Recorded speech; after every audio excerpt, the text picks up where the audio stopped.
Some of the information is based upon research derived from the information that I saw. For instance, in the documents that I saw, it was stated that President Eisenhower had commissioned a group called the Jason Scholars, which was stated to have been a secret society of scholars, to research the deception, lies, facts, truth, and get at the root and the real truth of the alien question. It also stated that there was a group of 12 men formed by NSC Memo 5410, and that the study group was formed by NSC Memo 5411, and that there was another NSC memo issued to cover the actions of these men and explain the reasons why such prominent men were meeting on a regular basis, and that NSC memo was 5412/1 and 5412/2. 5412/1 was implemented in March of 1955, 5412/2 in November of 1955. Anyone who knows how correspondence, executive orders, and executive memos are written knows that you do not write a memo 5412 in March and then in November tack a second part onto it. The memo was originally really written in 1954. I'm going to go through the whole history.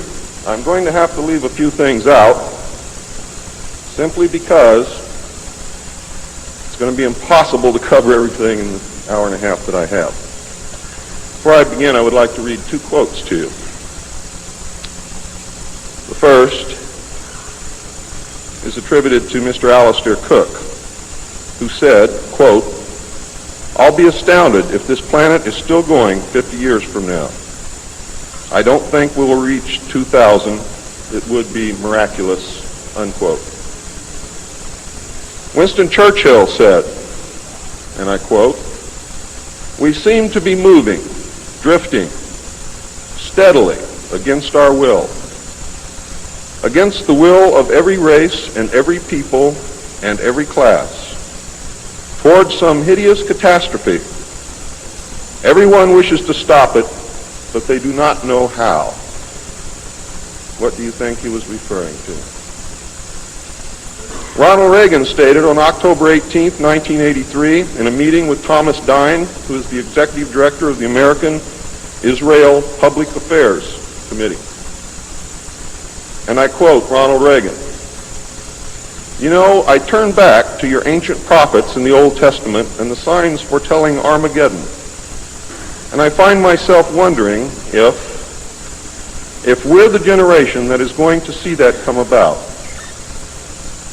I don't know if you've noted any of those prophecies lately, but believe me, they certainly describe the times we're going through."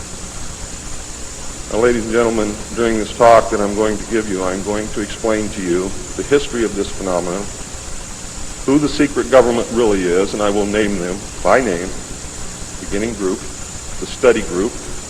I will tell you who they are today. I'm going to tell you what this is all about. I'm going to tell you who's selling drugs to your children, and I'm going to tell you why the United States government is afraid for you to find out what the truth is regarding UFOs.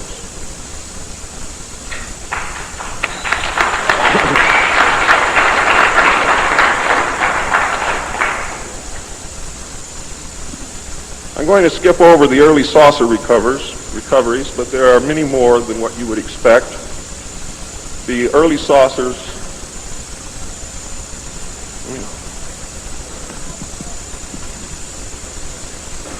is this any better? There were many more saucer crashes and downed craft than what you have realized.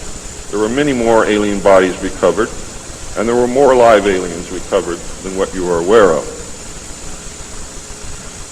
But that's not important. The important thing is that they occurred, not how many and not where. The important thing is that they occurred. And those of you who want to argue over how many and where and how many bodies are wasting the time of everyone else, because that's not important. What's important is that they occurred. And there are two crashes that are so important that the government will go to any lengths to prevent you from finding out, and those are two crashes which occurred near the city of Aztec, New Mexico. Why? Because both of those crashed craft contained human body parts, and they are deathly afraid of a national panic.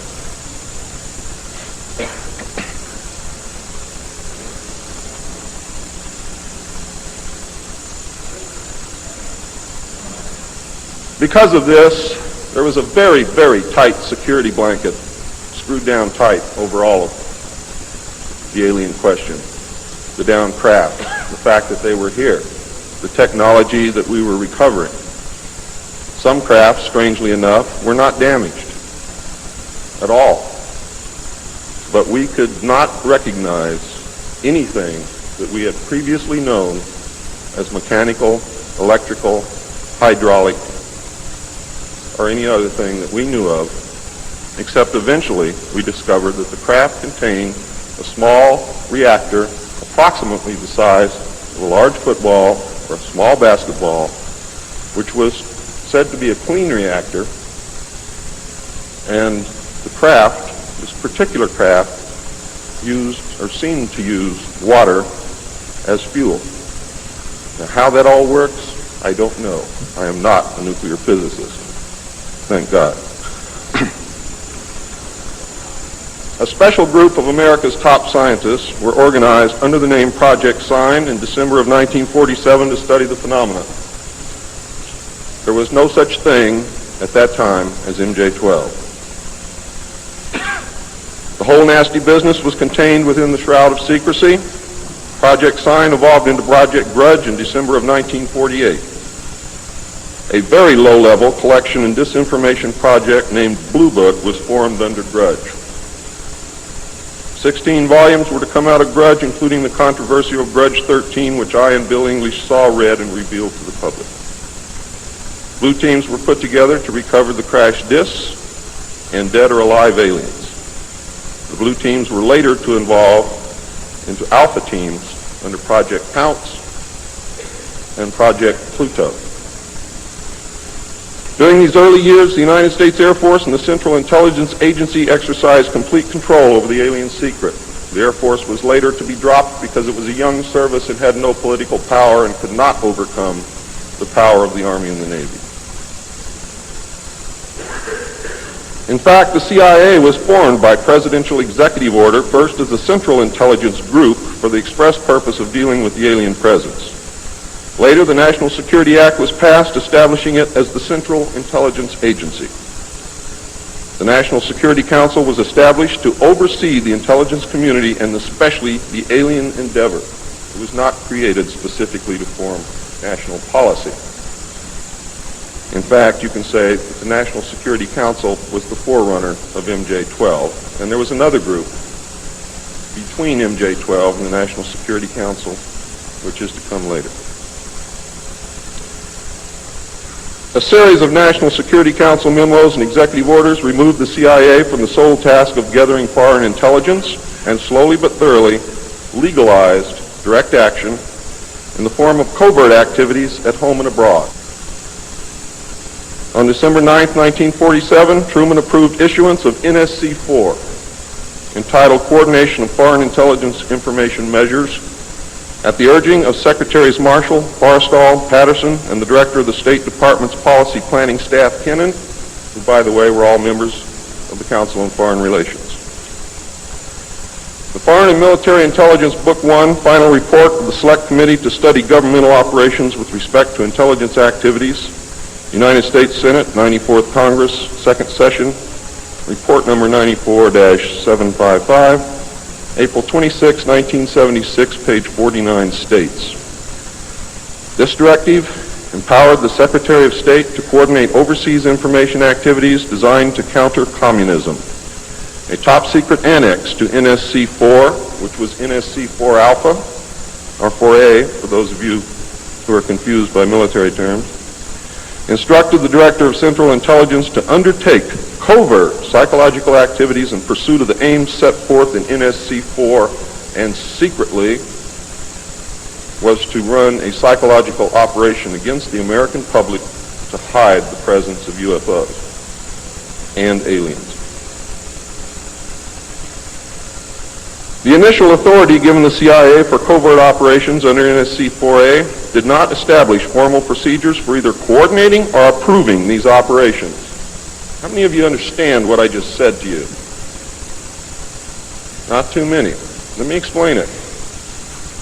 What this means, the initial authority given the CIA for covert operations under NSC 4 Alpha did not establish formal procedures for either coordinating or approving these operations. That means they had to answer to no one. It means go do what you got to do. Don't bring any dirt back here because we don't want to see it. Just get the job done. Don't ask anybody. Don't report to anybody. That's exactly what it means. It simply directed the DCI, which is the Director of Central Intelligence, to undertake covert actions and to ensure, through liaison with state and defense, that the resulting operations were consistent with American policy. The only guideline was that it was consistent with American policy. Later, NSC 10-1 and NSC 10-2 were to supersede NSC 4 and NSC 4A, and NSC 10/1 was to establish the Office of Policy Coordination, or the OPC. It was chartered to carry out an expanded program of covert activities. It was directly responsible for the alien task projects, and it was the direct forerunner of MJ-12. NSC 10-1 and 10-2 validated illegal and extra-legal practices and procedures as being agreeable to the national security leadership. The reaction, of course, was very swift. In the eyes of the intelligence community, no holes were barred. Under NSC 10-1, an executive coordination group was established to review but not approve covert project proposals. Why? Because if you've ever read or known anything about President Truman, he was a mean little guy, and he didn't believe in trusting everybody else to do the right thing, and he kept the power solidly in his hands. He did not give it to anyone. The ECG was secretly tasked to coordinate the alien projects. NSC 10/1 and 2 were interpreted to mean that no one at the top wanted to know about anything until it was over and successful. These actions established a buffer between the president and the information, and it's important that you understand this because it's important later. It was intended that this buffer serve as a means for the president to deny knowledge if leaks divulge the true state of affairs. That is to prevent the collapse of the government. If the president can stand up and say, I didn't know about it, the government can survive. If the president cannot say that, then you have a very, very dangerous situation indeed. The buffer was used in later years for the purpose of effectively isolating succeeding presidents from any knowledge of the alien presence other than what the secret government and the intelligence community wanted them to know. NSC 10-2 established a study panel which met secretly and was made up of the scientific minds of the day and may very well have included some of those names which are on the fraudulent document known as Majestic 12 or the Eisenhower briefing document, which is in reality a contingency plan to lead you right through the Rose Garden. The study panel was not called MJ-12. In fact, the study panel was never called MJ-12. Another NSC memo, NSC 10/5, further outlined the duties of the study panel. These NSC memos and secret executive orders set the stage for the creation of MJ-12 only 4 years later. Now it gets nasty. Secretary of Defense James Forrestal began to object to the secrecy. He was a very idealistic and religious man who believed that the public should be told. When he began to talk to leaders of the opposition party and leaders of the Congress about the alien problem, he was asked, which is a polite way of saying you're fired, to resign by Truman. He expressed his fears to many people and rightfully believed that he was being watched and that his life was threatened. This was interpreted by those who were ignorant of the facts as paranoia, because most people had no knowledge of what was really going on.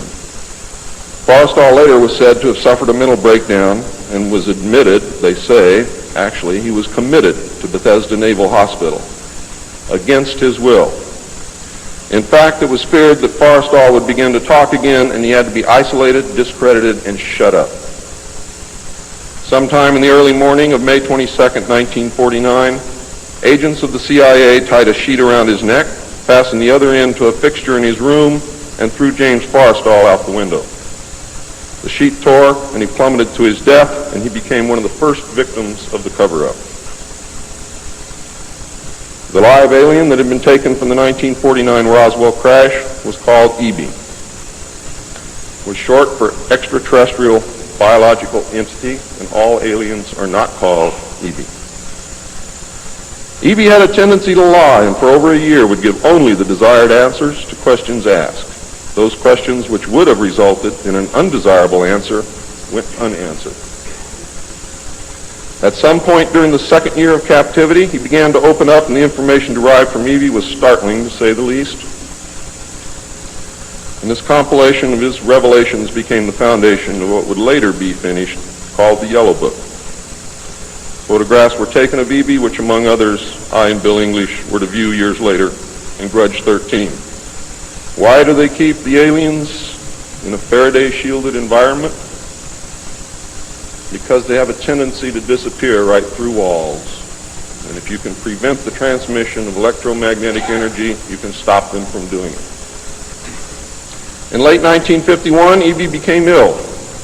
Medical personnel had been unable to determine the cause of EB's illness and had no background from which to draw. EB's system was chlorophyll-based, and he processed food into energy much the same as plants.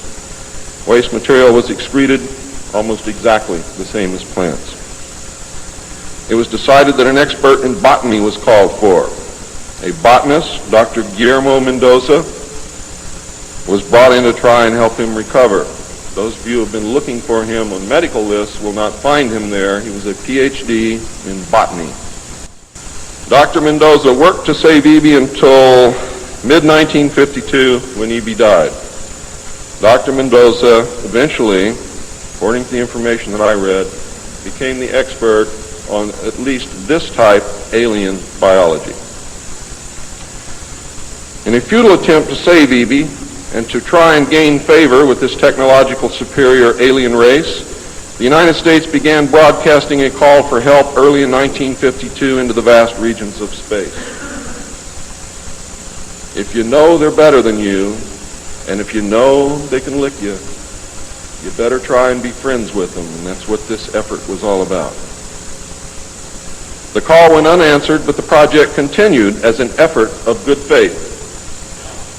President Truman created the super-secret National Security Agency by secret executive order on November 4th, 1952, and until recent years, there wasn't one in 50,000 people in the United States who even knew it existed. Its primary purpose was to decipher the alien communications and language and establish a dialogue with the aliens. This most urgent task was a continuation of the earlier effort and was codenamed Sigma.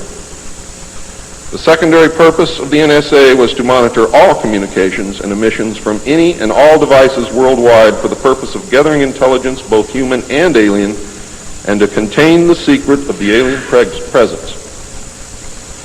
Project Sigma, ladies and gentlemen, was extremely successful. The NSA also maintains communications with the Luna base and other secret space programs. By executive order, the NSA is exempt from all laws which do not specifically name the NSA in the text of the law as being subject to that law. How many of you know what that means? That means we have a completely lawless organization running around the country doing whatever they want to do, answering to no one, and under no law which does not name the National Security Agency in the text of that law as specifically being subject to that law by executive order of the President of the United States. That means that if the agency is not spelled out in the text of any and every law passed by the Congress, it is not subject to that or those laws. The NSA now performs many other duties and in fact is the premier agency within the intelligence community. Today, the NSA receives 75% of the monies allotted to the intelligence community. And the old sayings, ladies and gentlemen, where the money goes, therein the power resides, is absolutely true.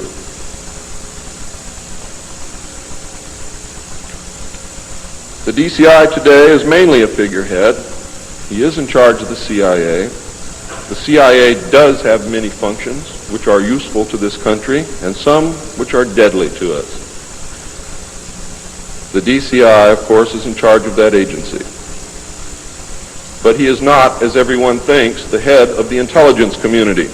That position really and truthfully lies with the director of the National Security Agency. The primary task of the NSA is still alien communications, but now includes other alien projects as well. President Truman had been keeping our allies, including the Soviet Union, informed of the developing alien problem since the Roswell recovery. This had been done in case the aliens turned out to be a threat to the human race and thus the world. Plans were formulated to defend the Earth in case of invasion.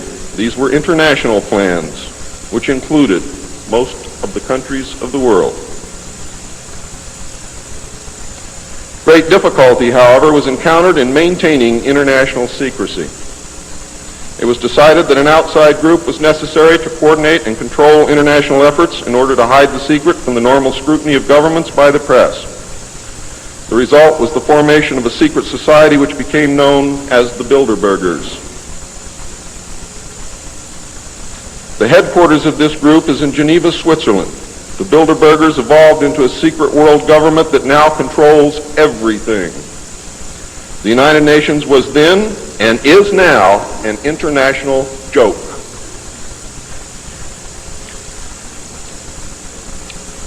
In 1953, a new president occupied the White House. He was a man used to a structured staff organization with a chain of command.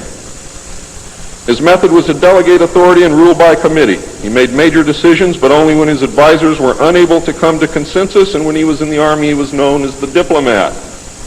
He was very good at what he did. He was very good at bringing people together, reaching consensus, and getting people to work for him. His normal method was to read through or listen to several alternatives and then approve one. Those who worked closely with him have stated that his favorite comment was, "Just do whatever it takes." Now here's a man very different from President Truman. He spent a lot of time on the golf course. This was not all unusual for a man who had been career Army with the ultimate position of Supreme Allied Commander during the war, a post which carried 5 stars along with it. In fact, he deserved it. This president was General of the Army Dwight David Eisenhower.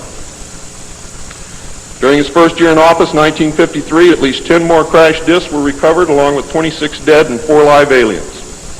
One of the 4 live aliens died within hours of being removed from the craft. The others died approximately 3 or 4 days later. Of the 10, 4 were found in Arizona, 2 in Texas, 1 in New Mexico, 1 in Louisiana, 1 in Montana, and 1 in South Africa. And there were hundreds of sightings. Why were so many craft crashing? Because the government was scared. And when they found out that the radar was downing the craft, they started aiming the radar at the craft with lock-on radar and pumped the juice through. And they brought as many down as they could.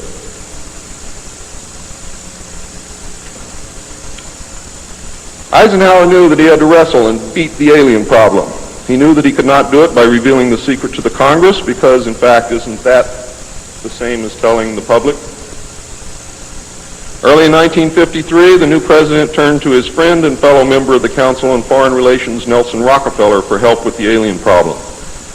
Eisenhower and Rockefeller began planning the secret structure of alien task supervision, which was to become a reality within 1 year.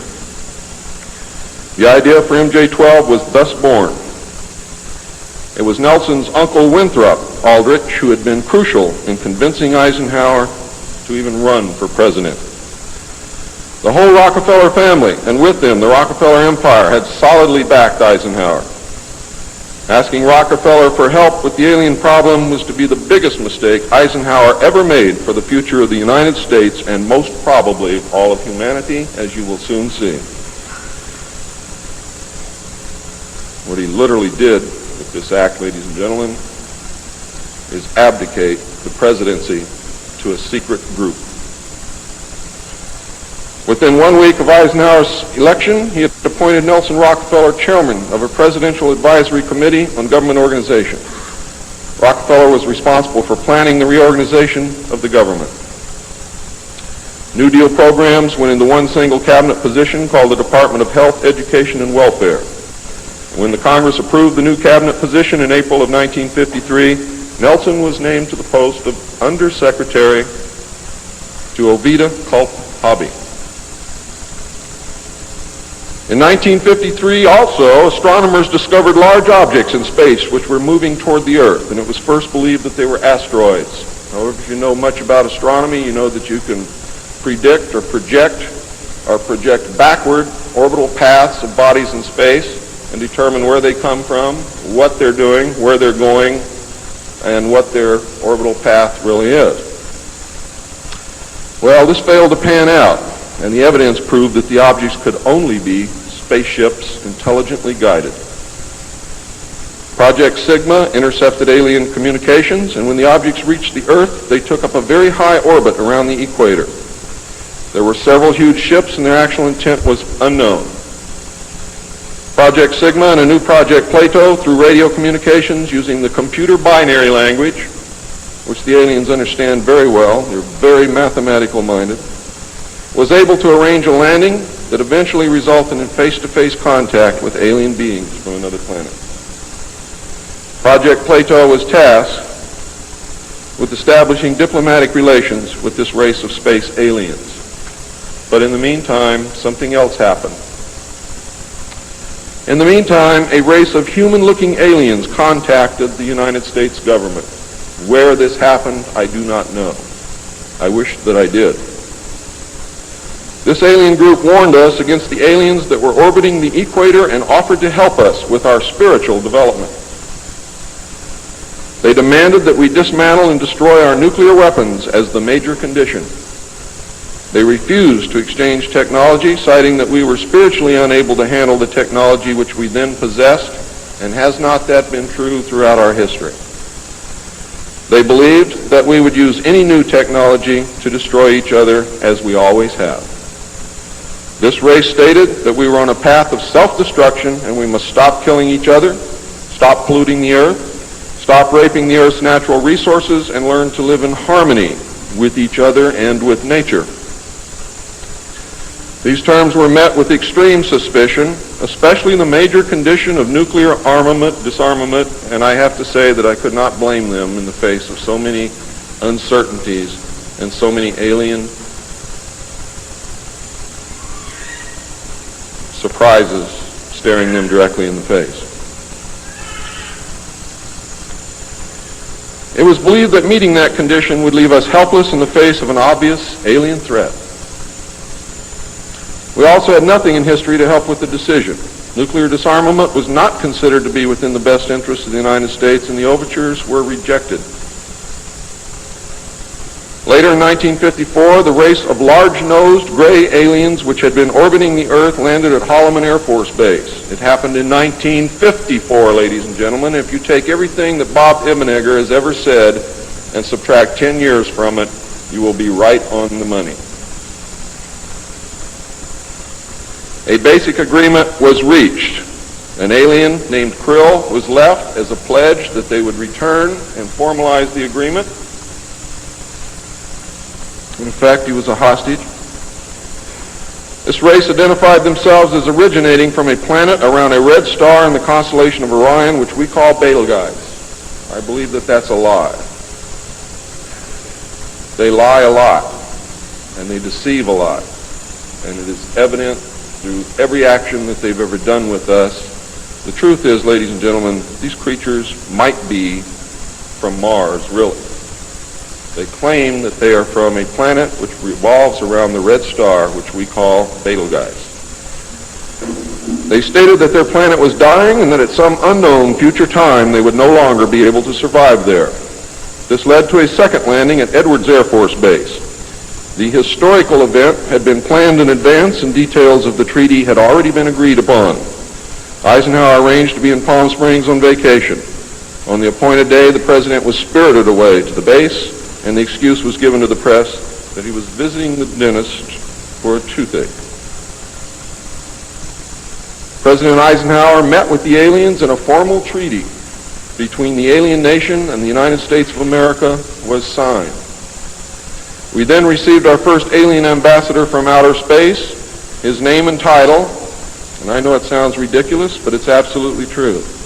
His name and title was His Omnipotent Highness Krill, pronounced Krill, spelled K-R-L-L-L or C-R-L-L-L.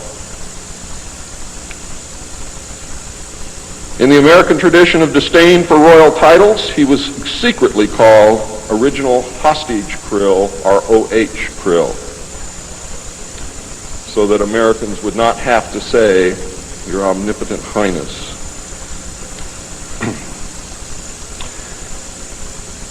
You should know that the alien flag is known as the trilateral insignia. It looks like a TP with two circles on either side of the V and one pole running straight down the middle. It is displayed on their craft and worn on their chest on their uniforms. Both of these landings in the second meeting were filmed, and the film exists today. Where it exists, I do not know, but I do know that it exists. The treaty stated, the aliens would not interfere in our affairs, and we would not interfere in theirs. We were particularly interested that they do not interfere with anything that would affect our future, which has been violated. We would keep their presence on Earth a secret. They would furnish us with advanced technology and would help us in our technological development. They would not make any treaty with any other Earth nation. They could abduct humans on a limited and periodic basis for the purpose of medical examination and monitoring of our development, with the stipulation that the humans would not be harmed, would be returned to their point of abduction, that the humans would have no memory of the event, and that the alien nation would furnish MJ-12 with a list of all human contacts and abductees on a regularly scheduled basis, and this is not being done. It was agreed that each nation would receive the ambassador of the other for as long as the treaty remained in force. It was further agreed that the alien nation and the United States would exchange 16 personnel each to the other with the purpose of learning each of the other. The alien guests would remain on Earth, and the human guests would travel to the alien point of origin for a specified period of time, then return, at which point a reverse exchange would be made. I have no knowledge whatsoever of what happened to those original 16 humans who left the Earth with the aliens. It was also agreed that bases would be constructed underground for the use of the alien nation, and that 2 bases would be constructed for the joint use of the alien nation and the United States government. The base at Dulce is one, the base at S4 in the area known as Area 51 or Dreamland is the second. Exchange of technology would take place in the jointly occupied bases. These alien bases would be constructed under Indian reservations in the 4 corners of Utah, Colorado, New Mexico, and Arizona, and one would be constructed in Nevada in the area known as S4, located approximately 7 miles south of the western border of Area 51, otherwise known as Dreamland. All alien areas are under complete control of the Naval Department, and all personnel who work in these complexes receive their checks from the Navy. Construction of the bases began immediately, but progress was slow until large amounts of money were made available in 1957, and in the meantime work continued on the Yellow Book with the information derived from the guests.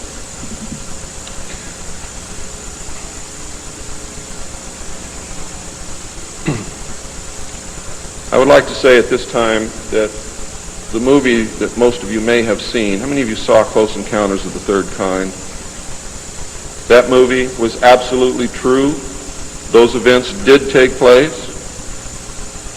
Not exactly as you saw them, not in the place where you saw them take place, but there was a landing, there was an agreement, there was conversation, there was an exchange of personnel made. I would like to say now also that J. Allen Hynek was the technical director on that movie, and he was also the co-author of Grudge 13, which I read between the years 1970 and 1973, along with another man named Lieutenant Colonel Friend. Project Red Light was formed, and experimentation and test flying alien craft was begun in earnest. As I told you earlier, many of the craft we recovered were intact, appeared to have no damage whatsoever. One craft actually exploded over the test site, During testing, sometime in the early 60s, I'm not sure what the exact date is, but the explosion is said to have been seen over 3 states.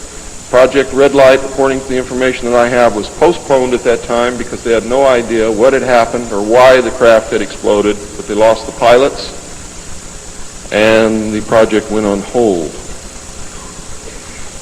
A super top secret facility was built at Groom Lake in Nevada in the midst of the weapons test range. It was codenamed Dreamland. Until this area was built, testing was done at the Tonopah test range, and that's why some of you have conflicting information. The installation was placed under the Department of the Navy, and clearance of all personnel required a Q clearance as well as executive, which means presidential or majestic approval.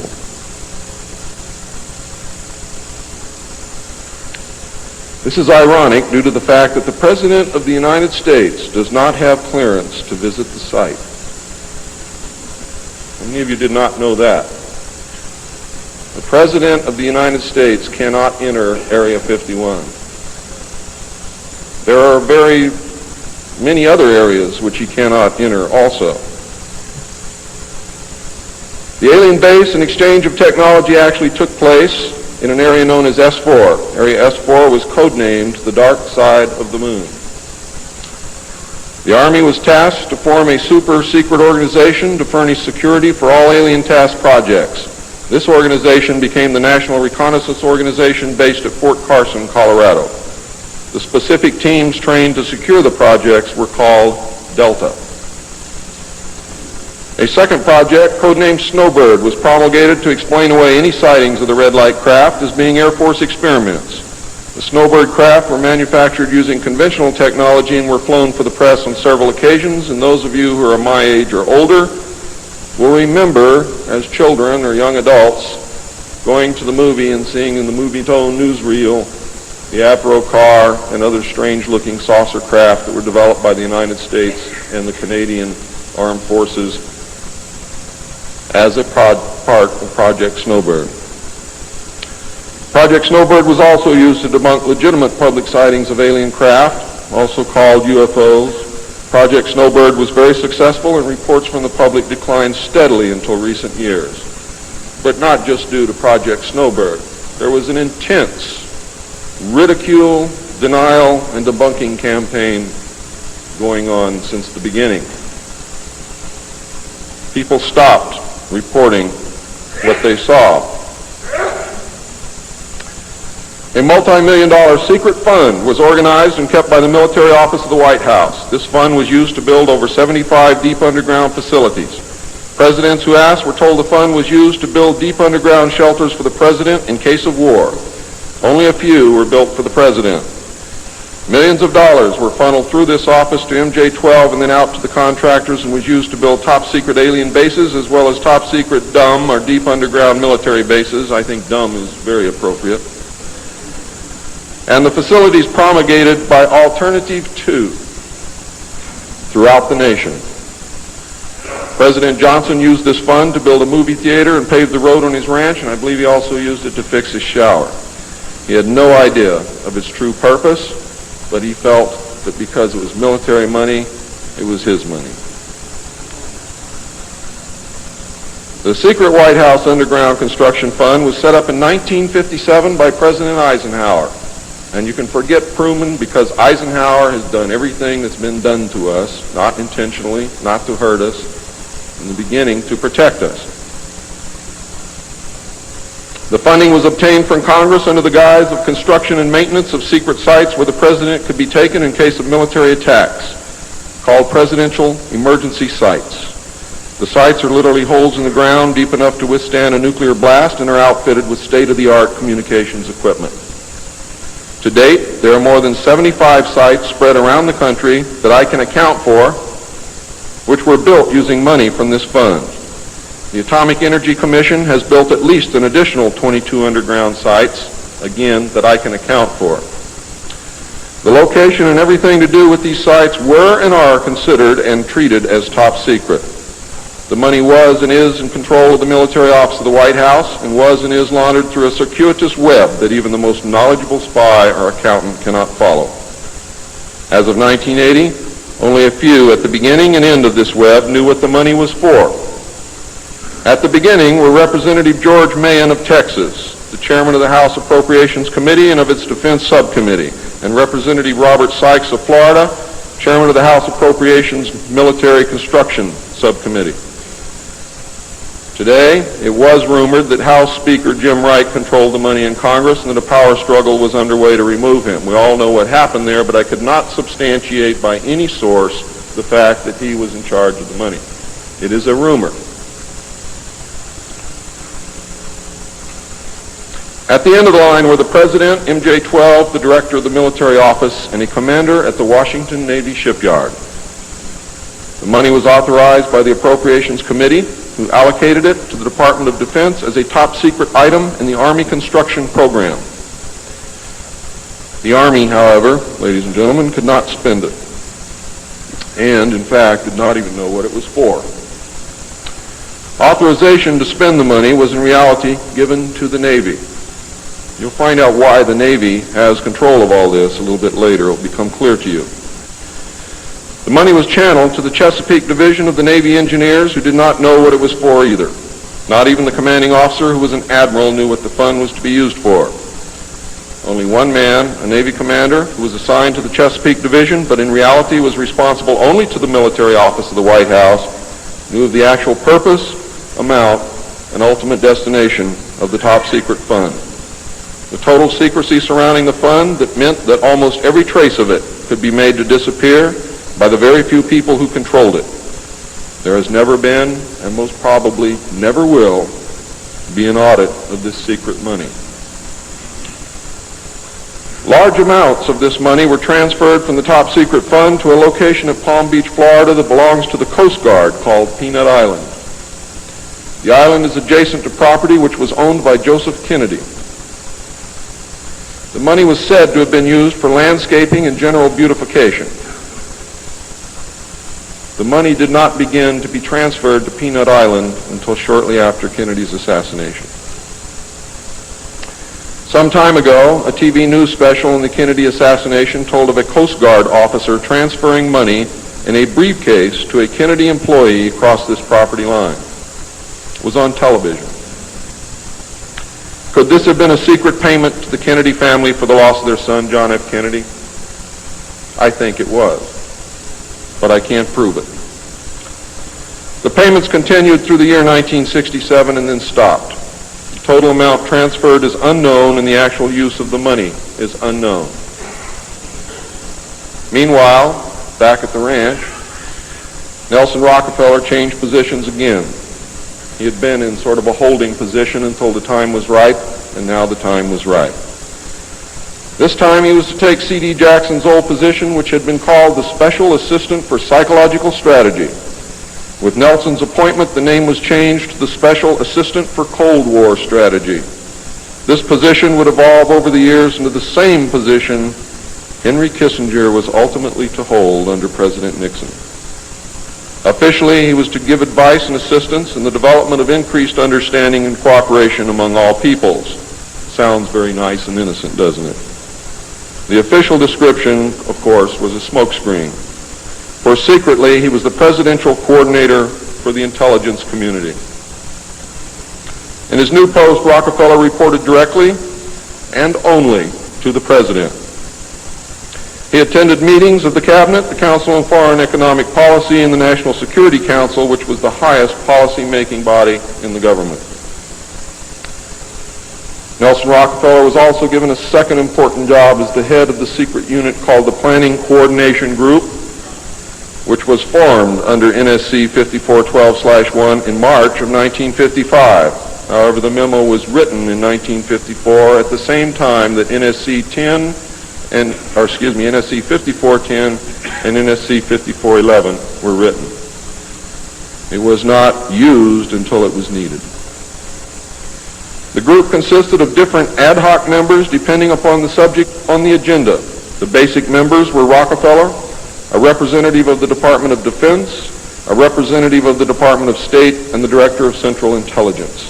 It was soon called the 5412 Committee or the Special Group. NSC 5412/1 established the rule for the first time by secret executive memorandum. NSC 5410, Eisenhower had preceded NSC 5412/1 in 1954 to establish a permanent committee, not ad hoc, to be known as Majority 12, MJ12, to oversee and conduct all covert activities concerned with the alien question. NSC 5412/1 was created to explain the purpose of these meetings when Congress and the press became curious as to why such important and prominent men were meeting on a regular basis. Majority 12 was made up of Nelson Rockefeller, the Director of Central Intelligence Allen Welsh Dulles, the Secretary of State John Foster Dulles, the Secretary of Defense Charles E. Wilson, the Chairman of the Joint Chiefs of Staff Admiral Arthur W. Radford, and that's why the Navy got everything, because the first Chairman of the Joint Chiefs of Staff who served on MJ-12 was Navy. If it had been an Army general, the Army would have had it. The Director of the Federal Bureau of Investigation, J. Edgar Hoover, and that should answer a lot of questions for you, and 6 men from the Executive Committee of the Council on Foreign Relations known as the Wise Men. These men were all members of a secret society of scholars that called themselves the Jason Society. The Jason Scholars, who recruited their members from the Skull and Bones and the Scroll and Key societies of Harvard and Yale. And that was stated verbatim in Operation Majority. The Wise Men were key members of the Council on Foreign Relations. There were 12 members, including the first 6 from government positions, thus Majority 12. This group was made up over the years of the top officers and directors of the Council on Foreign Relations and later the Trilateral Commission. Gordon Dean, George Bush, and Zbigniew Brzezinski were among them. The most important, however, and influential of the Wise Men who served on MJ-12 were John McCloy, Robert Lovett, Averill Harriman, Charles Bolin, George Kennan, and Dean Acheson. Their policies were to last well into the decade of the 70s, and it is significant that President Eisenhower, as well as the first 6 MJ-12 members from the government, were also members of the Council on Foreign Relations. Thorough researchers will soon discover that not all of the Wise Men attended Harvard or Yale, and not all of them were chosen for Skull and Bones or Scroll and Key membership during their college years. You will be able to quickly clear up this mystery by obtaining the book The Wise Men by Walter Isaacson and Evan Thomas, Simon & Schuster, New York. And under illustration number 9 in the center of the book, you will find the caption, "Lovett with the Yale unit, above far right and on the beach. His initiation into Skull and Bones came at an airbase near Dunkirk." I have found that members were chosen on an ongoing basis by invitation based upon merit, post-college, and was not confined to only Harvard or Yale attendees. It also had something to do with how much money your family had, unless you were a military officer. A chosen few were later initiated into the Jason Society. They are all members of the Council on Foreign Relations, and at that time were known as the Eastern Establishment. This should give you a clue to the far-reaching and serious nature of these most secret college societies. The Jason Society is alive and well today, but now includes members of the Trilateral Commission as well. The Trilateralists existed secretly several years before 1973 because I saw the name of the Trilateral Commission in the documents in 1971. The name of the Trilateral Commission was taken from the alien flag known as the Trilateral Insignia. And that should give you some clue as to how much trouble you're in. Majority 12 was to survive right up to the present day. Under Eisenhower and Kennedy, it was erroneously called the 5412 Committee, or more correctly, the Special Group. In the Johnson administration, it became the 303 Committee, named after the room that they met in at the White House when they met at the White House. Because the name 5412 had been compromised in the book The Secret Government. Actually, it was not compromised. It was intentionally leaked to explain the purpose of the meeting of these men.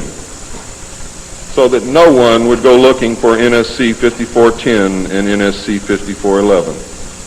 And I wish you all luck. I hope that you're able to dig it out.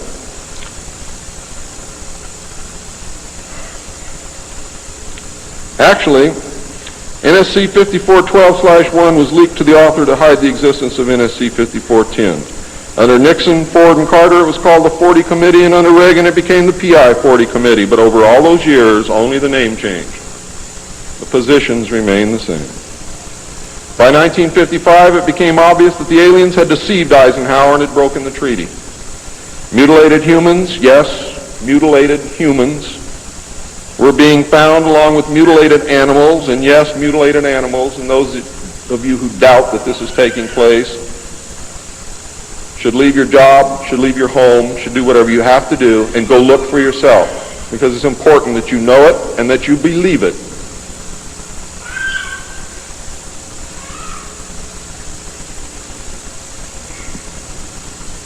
These things were being found all across the United States. It was suspected that the aliens were not submitting a complete list of human contacts and abductees to MJ-12, and it was suspected that not all abductees had been returned, and this has been verified. The Soviet Union was suspected of interacting with them, and this proved also to be true. It was learned that the aliens had been and were then manipulating masses of people through secret societies, witchcraft, magic, the occult, and religion. After several Air Force combat air engagements with alien craft, it also became apparent that our weapons were no match against theirs. In November of 1955, NSC 5412/2 was issued, establishing a study committee to explore all factors which are involved in the making and implementing of foreign policy in the nuclear age. This, again, was only a blanket of snow that covered the real subject of study, which was the alien question. For, in fact, 5412/2 had, as I told you earlier, been written in 1954, when NSC 5410 and 5411 was written, and 5411, by secret executive memorandum in 1954, the study group was commissioned to examine all the facts, evidence, lies, and deception and discover the truth of the alien question. NSC 54/2 was only a cover that had become necessary when the press began inquiring as to the purpose of regular meetings of such important men. When the press asked Gordon Dean, somewhere near the end of 1954, why they were meeting and what they were studying, Gordon Dean says, "As of yet, we have no direction, but we're working on it." It then became necessary to find a direction and find a reason for these meetings, and that's exactly what they did. The first meetings began in 1954 and were called the Quantico meetings because they met at the Quantico Marine Base. See, one thing I knew, ladies and gentlemen, I know who they are. I know what they were called. All I had to do was find out who belonged to those names. And it's impossible to hold meetings of 36 prominent men secret over such a long period of time. The study actually lasted 3 years, not forever. It was a 3-year study, period. A study group was made up of 35 members of the Council on Foreign Relations secret scholars known as the Jason Society or the Jason Scholars. Dr. Edward Teller was invited to participate. Dr. Zbigniew Brzezinski was the study director for the first 18 months. Dr. Henry Kissinger was chosen as the group study director for the second 18 months, beginning in November of 1955. Nelson Rockefeller was a frequent visitor during the study. I'm going to read you the study group members now. For those of you who know who these people are, you're going to be amazed. Those of you who do not, I advise that you purchase a copy of my text, which will be on sale at the minute that I finish my last word.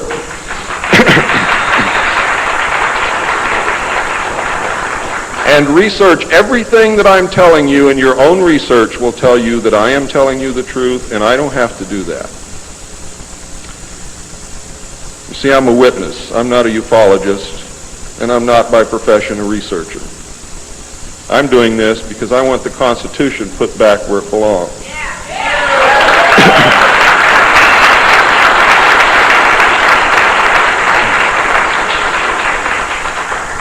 The study group members were Gordon Dean, chairman, one of the most powerful men in the United States at that time. Dr. Zbigniew Brzezinski, study director for the first phase. Dr. Henry Kissinger, study director for the second phase. Dr. Edward Teller represented the scientific community.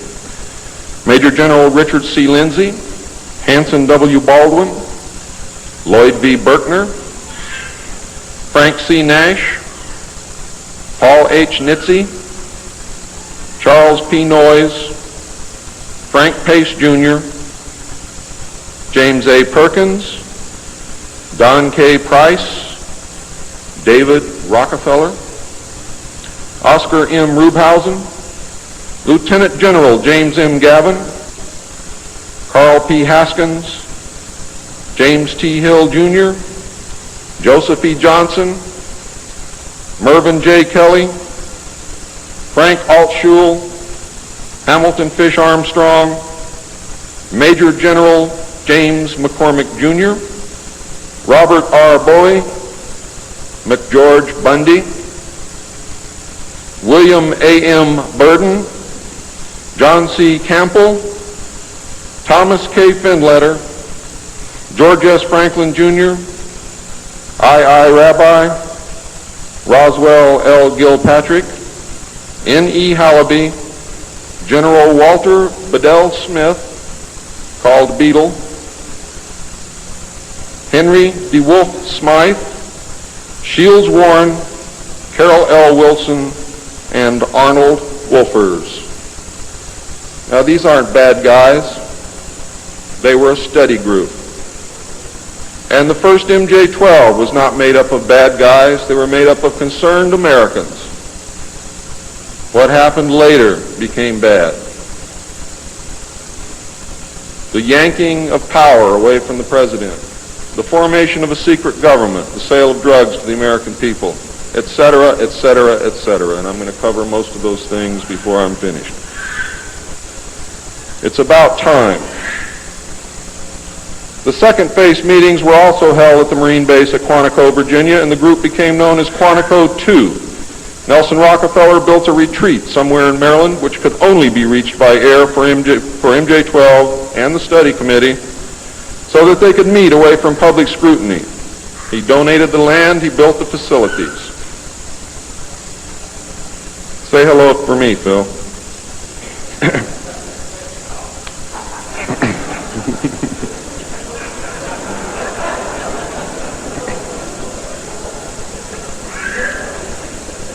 So that they could meet away from public scrutiny. The secret meeting place is known by the code name, the Country Club. Complete living, eating, recreation, library, and meeting facilities exist at the location. The study group was publicly closed in the later months of 1956, and Henry Kissinger published what was officially termed the results in 1957 as Nuclear Weapons and Foreign Policy by Henry A. Kissinger, published for the Council on Foreign Relations by Harper & Brothers, New York. In truth, the manuscript had already been 80% written while Kissinger was at Harvard. The study group continued veiled in secrecy. A clue to the seriousness Kissinger attached to the study can be found in statements by his wife and friends. Many of them stated that Henry would leave home early each morning and return late each night without speaking to anyone or responding to anyone. It seemed, in fact, as if he were in another world which held no room for anyone else. Now, when they say that he would not speak to anyone or respond to anyone, they meant it literally. I find these statements very revealing. The revelations of the alien presence and actions during the study must have been a great shock. I know I would have been shocked. Henry Kissinger was definitely out of character during the time surrounding these meetings, as he is normally described as being a gentleman, very charming, and most people who meet him like him very much. Henry Kissinger would never again be affected in this manner, no matter the seriousness of any subsequent event. On many occasions, he would work very late into the night after having already put in a full day. Coupled with his not speaking, this behavior eventually led to his divorce. A major finding of the alien study was that the public could not be told as it was believed that this would most certainly lead to economic collapse of the religious structure, and national panic, which would lead into anarchy.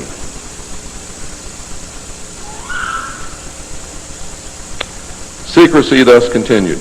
An offshoot of this finding was that if the public could not be told, then the Congress could not be told. Thus, funding for the projects and research would have to come from outside the government. There are some things beginning to fall into place.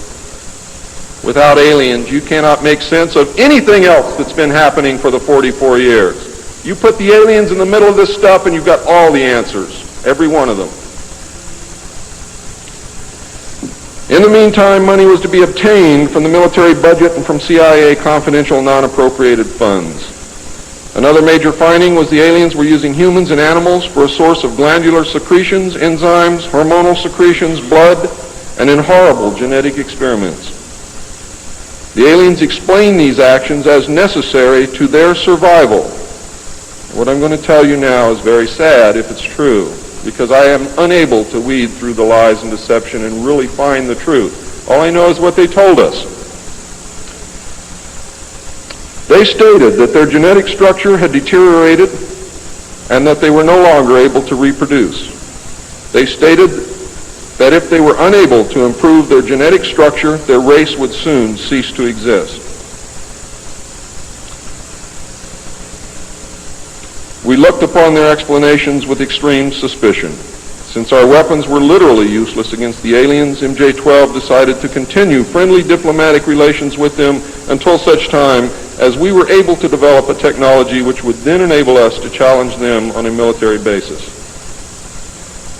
Overtures would have to be made to the Soviet Union and other nations to join forces for the survival of humanity. In the meantime, plans were developed to research and construct two weapon systems using conventional and nuclear technology, which would hopefully bring us to parity.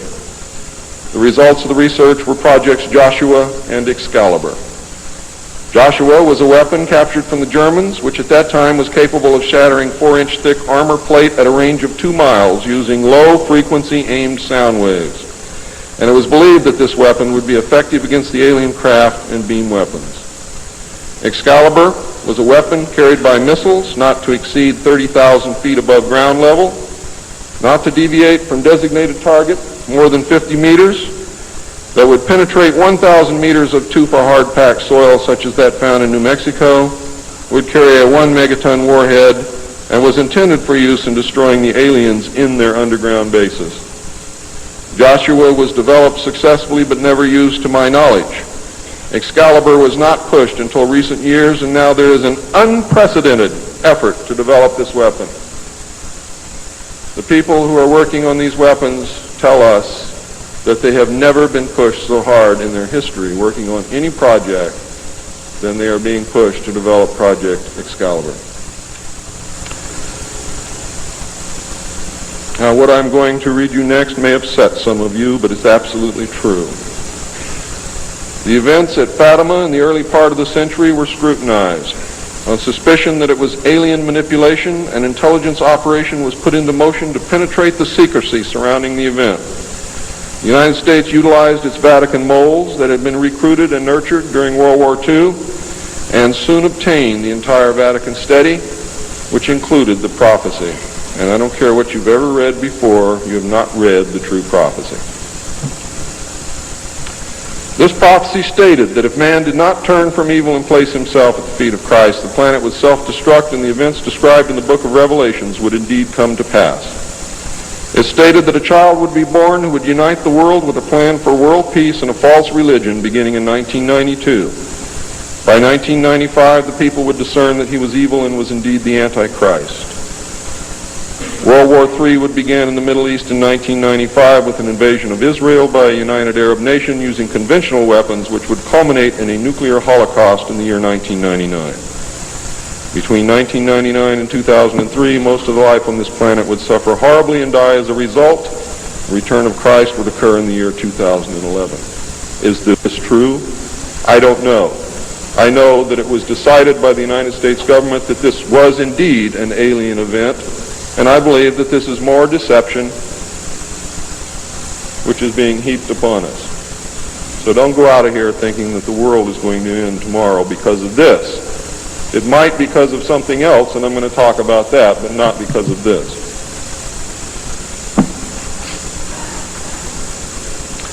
When the aliens were confronted with this finding, they confirmed that it was true. The aliens explained that they had created us through hybridization and had manipulated the human race through religion, Satanism, witchcraft, magic, the occult, secret societies, etc.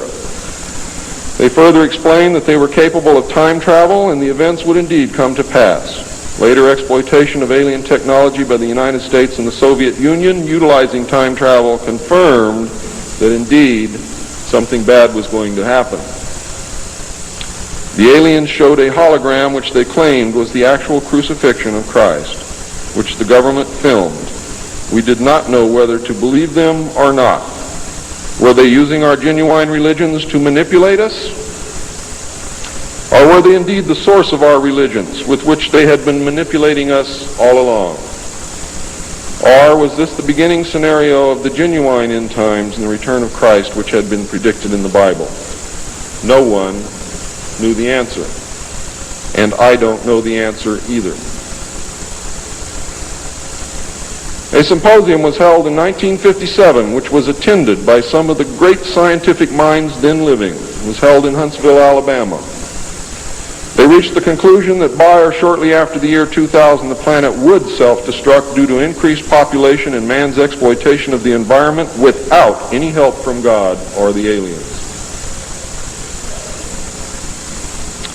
By secret executive order of President Eisenhower, the Jason scholars were ordered to study this scenario and make recommendations from their findings. This was done.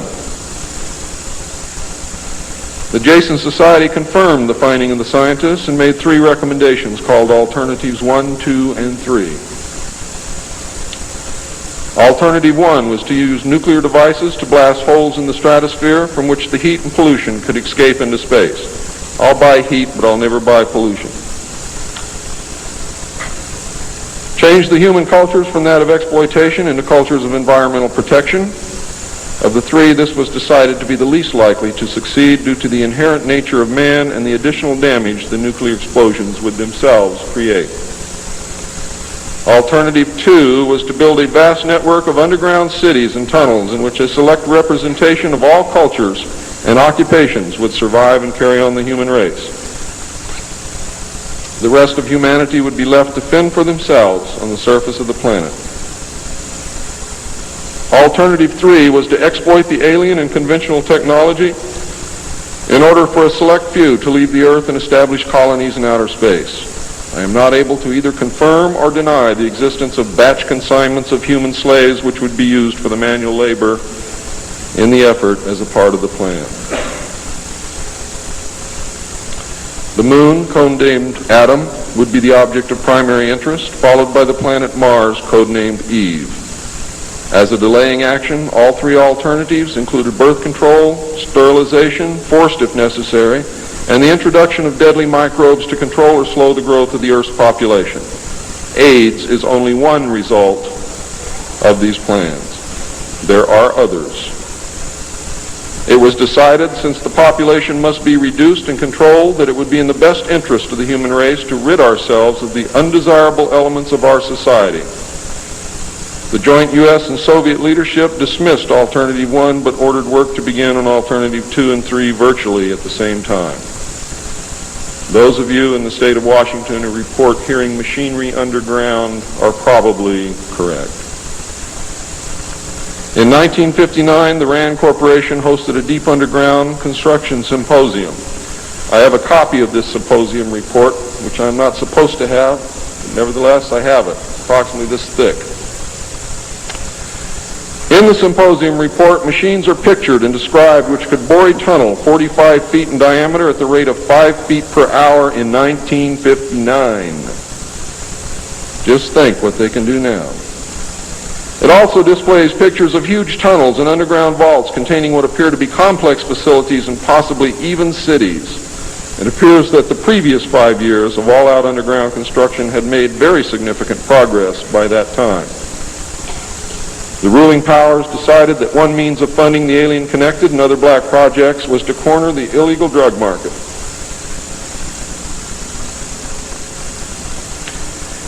a young, ambitious member of the Council on Foreign Relations was approached. His name is George Bush, who at the time was the president and CEO of Zapata Oil based in Texas. Zapata Oil was experimenting with the new technology of offshore drilling.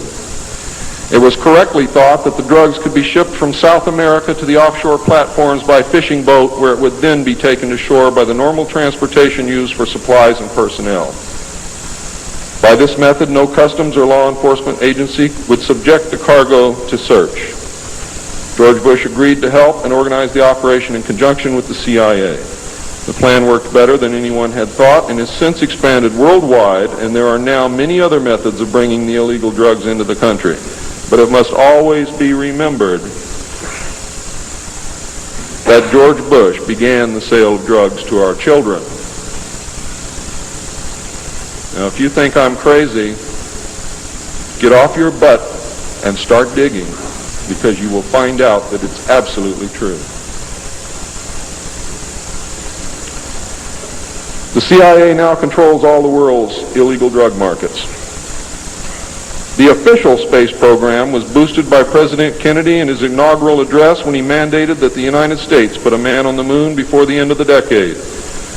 Although innocent in its conception, this mandate enabled those in charge to funnel vast amounts of money into black projects and conceal the real space program from the American people. A similar program in the Soviet Union served the same purpose. In fact, a joint alien United States and Soviet Union base already existed on the moon at the very moment Kennedy spoke the words.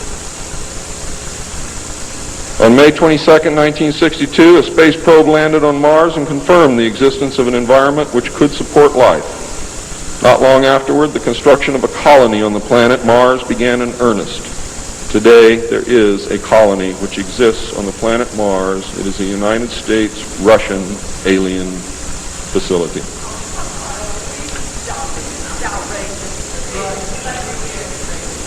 If you believe it's outrageous, stick around a few years. I'm not sure how you come to acquire information. In any instance, you are insulting and manipulating. I want to hear what he's got to say. I'm sure you do.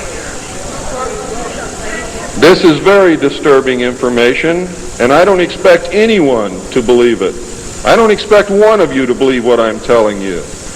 And I knew that when I came here. I'm not one of you. I'm not a ufologist. I'm not a researcher. I have an obligation to inform the public, and once that's done, I've done my job. From then on, it's up to you, not me.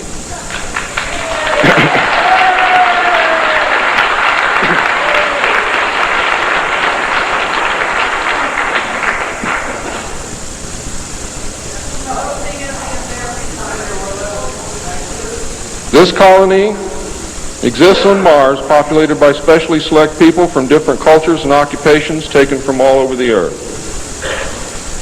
A public charade of antagonism between the Soviet Union and the United States has been maintained over all these years in order to fund projects in the name of national defense, when in fact we are the closest allies.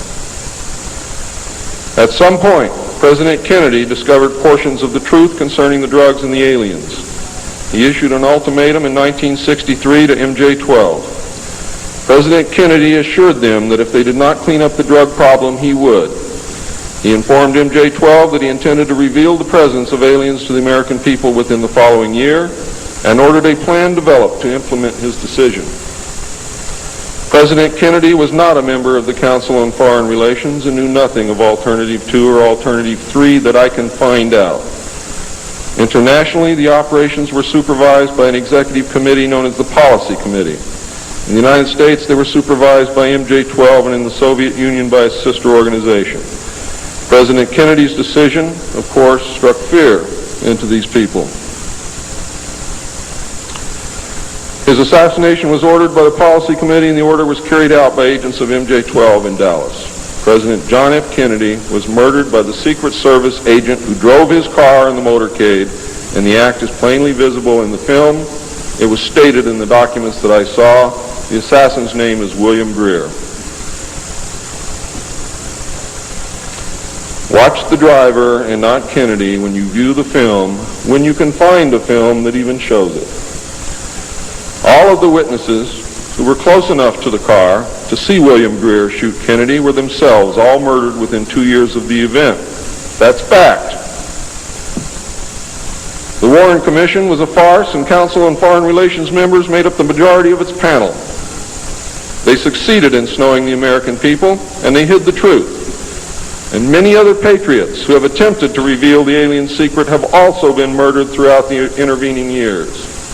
And that is why I've been so careful about the information that I released, because it was so important that I get here today to be able to tell you the truth, and what happens after me, after today, is of no consequence whatsoever. But what you do is.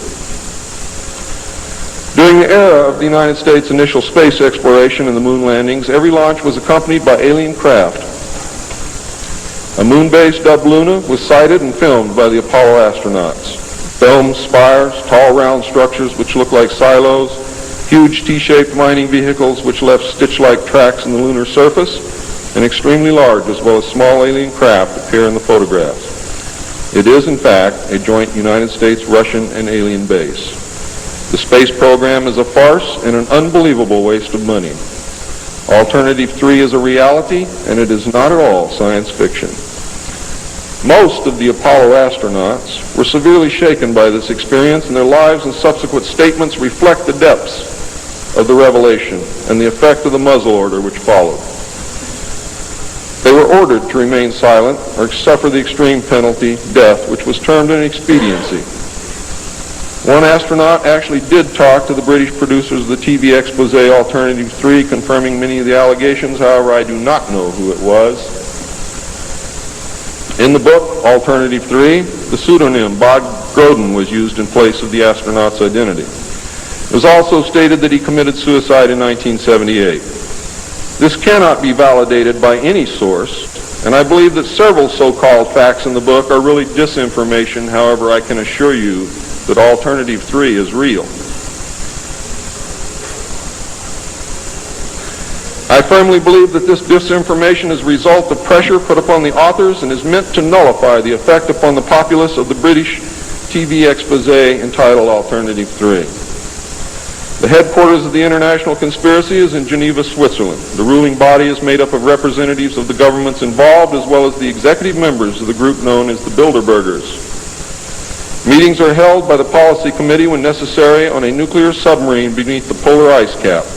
The secrecy is such that this was the only method which could ensure that the meetings could not be bugged, and is the only place where they discuss their most secret matters.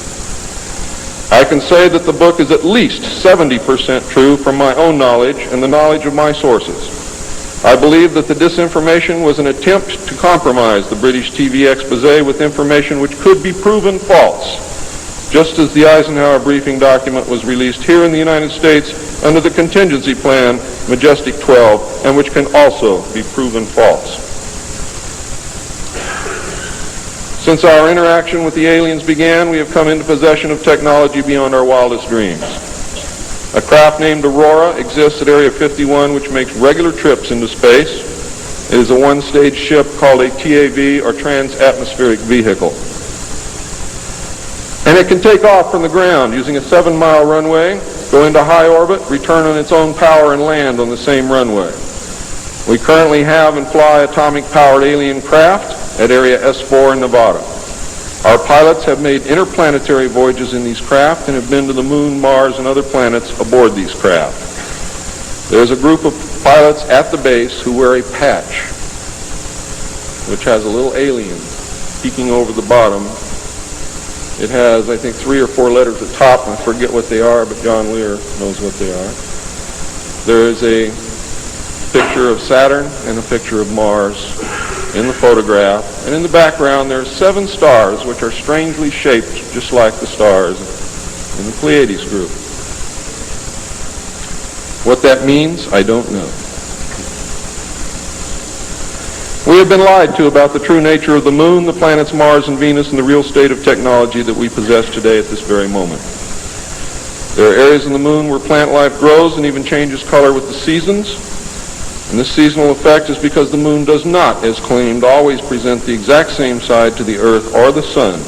There is an area that wobbles in and out of darkness on a seasonal basis, and it is near this area that the plant life grows.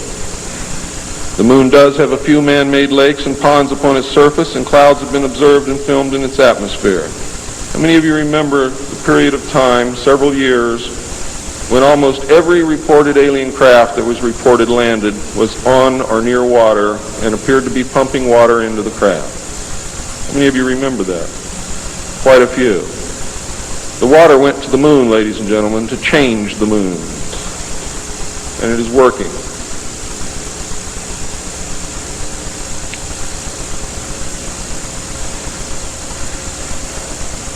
It possesses a gravitational field, and man can walk upon its surface without a spacesuit, breathing from an oxygen bottle after undergoing decompression the same as any deep-sea diver.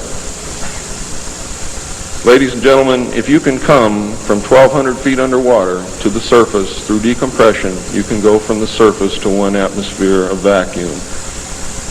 See, vacuum does not cause a problem for the human body. It's the inert gas that's dissolved in your tissues and in your bones and in the fluids in your body that causes you the problem. If this is decompressed properly, you will have no problem. All you need is a very small amount of oxygen, a very small pressure to breathe. You will suffer no harm, except for one thing, that oxygen becomes toxic after breathing it over a long period of time.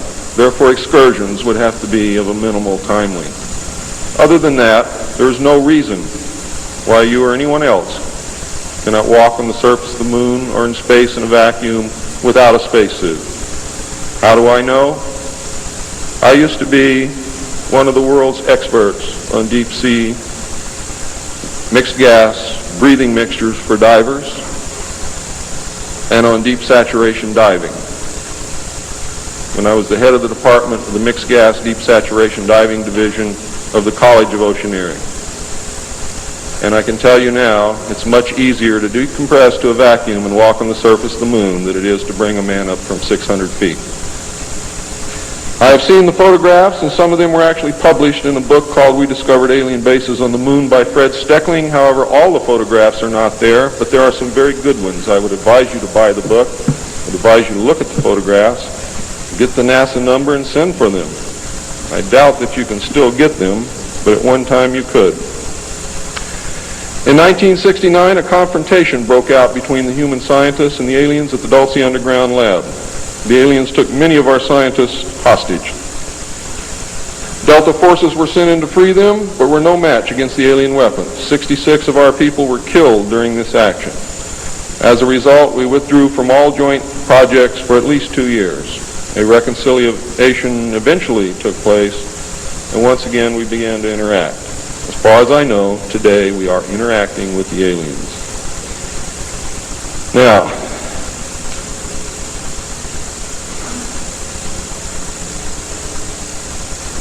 I'm gone past my limit. I'm not going to infringe upon the other speakers. The text of my speech will be on sale outside. I only have one message to give you. I don't care what you think of me. I don't care what you call me. I do care what you do with this information because it is important to our survival as a species. It's important to our planet. It is important for the world. What happens to me is of no consequence, and I knew that when I started this. And over the last 17 years, I knew that someday I was going to have to get up and say this, whether I wanted to or not, whether I was afraid or not.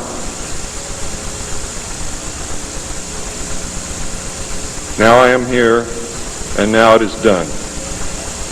And I feel an overwhelming relief. You now have the information. You can laugh at it. You can throw it in the trash can. You can burn my house down if you want to. But I am telling you right now, your future, your children's future, your grandchildren's future depends upon what you do with this information. Your own government is selling your children drugs, and you don't seem to care. Your own government has given away the power of the people, and you don't seem to care.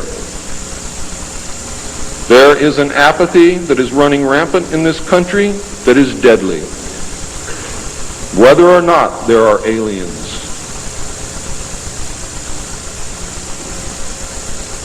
We are truly now, at this moment, a nation of sheep. And ladies and gentlemen, I assure you that sheep are always led to the slaughter. But it does not have to be that way. There is tremendous power in knowledge. There is also tremendous power in secrecy. Take away that secrecy, you make sure that you're informed, and you can change things and stop fighting with each other. Thank you.